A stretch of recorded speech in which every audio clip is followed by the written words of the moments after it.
Ce matin, vous recevez le président de la Confédération nationale de la boulangerie-pâtisserie française. Et pas que. Bonjour Dominique Enracte. Bonjour. Bienvenue sur Europe 1 parce que vous êtes aussi premier vice-président de l'UDP, donc le syndicat patronal, président aussi depuis peu de la Confédération générale de l'alimentation de détail. Vous représentez combien de personnes en France, combien d'artisans, Dominique Enracte? Écoutez, c'est des millions, puisqu'on sait que par exemple l'UDP, c'est quand même 85% des entreprises en France. C'est-à-dire vous levez le matin, électricien, plombier, prenez le taxi, etc. Tout ça, c'est l'UDP. Alors, on est le 1er mai, Dominique Enracte. Il n'y aura pas grand-chose d'ouvert aujourd'hui parce qu'en théorie, 1er mai, c'est le seul jour de l'année qui est obligatoirement chômé pour les salariés. Alors bien sûr, il y a des exceptions. Les médias, par exemple, nous travaillons aujourd'hui les services essentiels, transports, hôpitaux, mais pas vous, les boulangers. Vous avez des confrères qui se sont même retrouvés devant la justice à devoir payer de fortes amendes pour avoir ouvert leur boulangerie le 1er mai. Vous ne trouvez pas ça normal, Dominique Enracte? Écoutez, oui, évidemment que je trouve pas ça normal, surtout que nous, on pensait justement qu'on était essentiel, comme la presse et d'autres métiers. Pendant le Covid, vous aviez été jugé service essentiel, commerce essentiel. Tout à fait, on a ouvert quand même tous les matins et on était essentiel et obligé d'ouvrir, puisqu'on n'avait pas d'indemnité, donc il fallait vraiment qu'on soit ouvert. Donc c'est vrai qu'aujourd'hui, sur le 1er mai, c'était en plus depuis une centaine d'années où on travaille le 1er mai sans histoire. Donc là, il y a une remise en cause, c'est vrai, par un jugement qui a été relaxé. D'ailleurs, la Confédération était derrière. Mais attendez, vous aviez le droit d'ouvrir tranquillement le 1er mai, de faire travailler vos salariés aux conditions d'un jour férié, c'est-à-dire payer double, et sur le volontariat. Et sur le volontariat surtout, oui. Et payer double évidemment. Et vous avez perdu ce droit? Écoutez, c'est que en fait, il y a eu un problème de procès-verbal qui a été dressé et à partir au tribunal. Donc là, on était obligé, on a demandé en fait quelle était la position. C'est-à-dire qu'il y a une décision de justice récente qui, selon vous, remet en cause tout un édifice législatif qui vous protégeait. C'est 2024 en fait, où il y a eu donc des boulangers, parce que là c'est une interprétation en fait d'un inspecteur, et puisqu'ils sont complètement indépendants, qui a fait que donc ces boulangers se sont retrouvés au tribunal. Donc là, suite à ça, en 2024, on a engagé des choses pour pouvoir clarifier tout ça. Parce que vous pensez, pardon, mais juste pour qu'on comprenne bien, vous pensiez que la décision d'un inspecteur du travail pouvait à la fin, in fine, remettre en cause totalement le droit d'ouvrir le 1er mai pour les boulangers. Tout à fait, ça peut faire jurisprudence. C'est-à-dire, heureusement, les boulangers vendéens ont été relaxés, ce qui fait que déjà, ça nous donne quelque chose. Mais au niveau de la position, je dirais, déjà des ministères nous disent, écoutez, il y a la loi, on peut pas s'interposer avec les inspecteurs, et les inspecteurs ont une vision de la loi. Donc en fait, on arrive dans un bug, en fait, pas un flou, mais je dirais un bug, parce qu'on a toujours ouvert.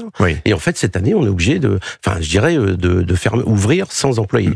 Et vous dites en substance, Dominique Enracte, il y a un peu deux poids, deux mesures, parce qu'il n'est qu'à se balader dans les villes. Aujourd'hui, 1er mai, vous aurez des fast-foods qui seront ouverts, vous aurez des supérettes qui seront ouvertes. Et vous, boulanger, alors vous, patron, vous avez le droit d'ouvrir, faites ce que vous voulez, mais par contre, vos salariés, eux, vous n'avez pas le droit de travailler.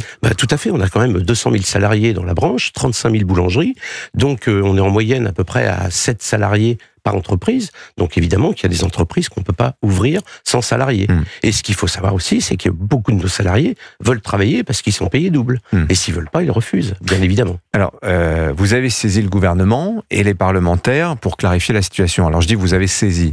C'est-à-dire en fait, vous vous démenez très clairement, Dominique Enracte, vous faites du lobbying, et c'est normal dans ce pays, quand on veut défendre ses intérêts, vous êtes allé les voir directement pour leur dire, il faut clarifier les choses, là, il faut peut-être changer la loi, et ça se concrétise par cette proposition de loi qui est portée par des sénateurs centristes, ils ont présenté le texte la semaine dernière. Ce texte, vous pensez qu'il va aboutir, Dominique Enracte? Écoutez, on est très très très partant et mobilisé pour ça, parce qu'il faudrait que l'année prochaine, ça soit clair dans la tête des boulangers qui veulent ouvrir avec leurs salariés volontaires. Vous savez, les boulangeries, si vraiment on n'arrivait pas à la mettre en place, il se passera que 35 000 boulangeries fermeront le 1er mai. C'est quand même 70 à 80 millions d'euros de chiffre d'affaires, de la TVA, pour les salariés qui, eux, n'auront pas une journée payée double avec la CRDS, CSG. Donc tout ça, c'est quand même un manque à gagner. Et puis un pays tellement triste. Et imaginez des endroits comme le Sable d'Olonne ou le bassin d'Arcachon qui arrivent avec des milliers de personnes en week-end quand il fait beau. Ils ne sauront pas où prendre un sandwich. Tout le monde n'a pas les moyens d'aller au restaurant, et en plus des Français touristes ou même étrangers qui pourraient ne pas comprendre que dans le pays de la baguette UNESCO, on puisse pas aller chercher un sandwich. On va en parler de cette baguette UNESCO parce que c'est aussi un de vos combats. La CGT, dans cette affaire de l'ouverture du 1er mai, elle est clairement contre vous. Je cite Sophie Binet, donc la secrétaire générale de la CGT, qui dit « Un jour par an, peut-être qu'on peut se débrouiller autrement pour son pain ou son croissant. Voilà ce qu'elle dit, Sophie Binet, Dominique Enracte. Oui, évidemment, je comprends sa position syndicale vis-à-vis de ce 1er mai qui est vraiment le Graal. Mais bon, c'est pas Madame Binet qui commande. Et dans les boulangeries, on a quand même, je vous dis, il y a quand même 3 piliers importants à savoir. C'est-à-dire que les entreprises, aujourd'hui, on a subi quand même quelques crises que vous avez pu mentionner dernièrement, hein, les matières premières, l'énergie et j'en passe. Il y a aussi ces salariés qui veulent quand même travailler pour être payés double. C'est quand même dans le pouvoir d'achat, c'est important. Et puis pas oublier qu'on a 12 millions de clients chaque jour qui, eux, arrivent devant la porte, même s'ils vont pas mourir de faim. C'est quand même sympa, un jour férié, aller chercher une viennoiserie, une bonne baguette fraîche. Comment ça va, la boulangerie, d'ailleurs, en général, Dominique Enracte? Écoutez, c'est en demi-teinte. Il y a des gens qui réussissent très bien, il y a des gens qui souffrent. Il y a des boulangeries, par exemple, dans des petits villages où c'est un peu compliqué, avec une concurrence de GMS, avec...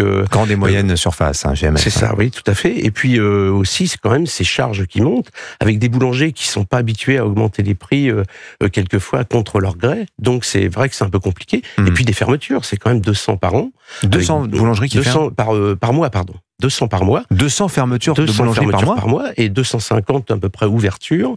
Dedans, il y a des chaînes, mais pas que. Il y a aussi des artisans qui se réinstallent. Attendez, il y a 35 000 boulangeries en France, vous nous avez dit. Il y en a 200 qui ferment chaque mois. Tout à fait. Et depuis 2012, c'est un rythme d'extinction, là.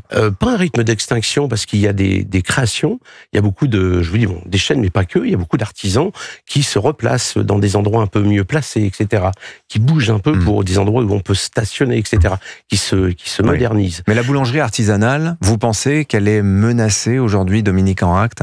Vous savez, je serais tenté de vous dire, par rapport à ce qu'on a vu dans la presse là depuis 15 jours, je suis pas sûr qu'elle soit menacée, parce que c'est vraiment dans le cœur des Français. Ah oui. On a 200 000 salariés, 30 000 apprentis par an, et ce qu'il faut savoir, depuis 2012, on a quand même un bilan positif des entreprises. Ça veut dire que quand même, tous les Français sont attachés à ce commerce de proximité. C'est quand même, la France, c'est le pays du pain. Ouais. 10 milliards de baguettes qu'on mange chaque année, hein, quand même, oui, en France. C'est pas anecdotique. Ouais. L'inscription de la baguette française au patrimoine immatériel de l'UNESCO, vous nous en avez parlé. Vous avez porté la requête jusqu'auprès du président de la République qui s'est approprié d'ailleurs ce combat. On en est où, Dominique Enracte? Ça va se faire ou pas?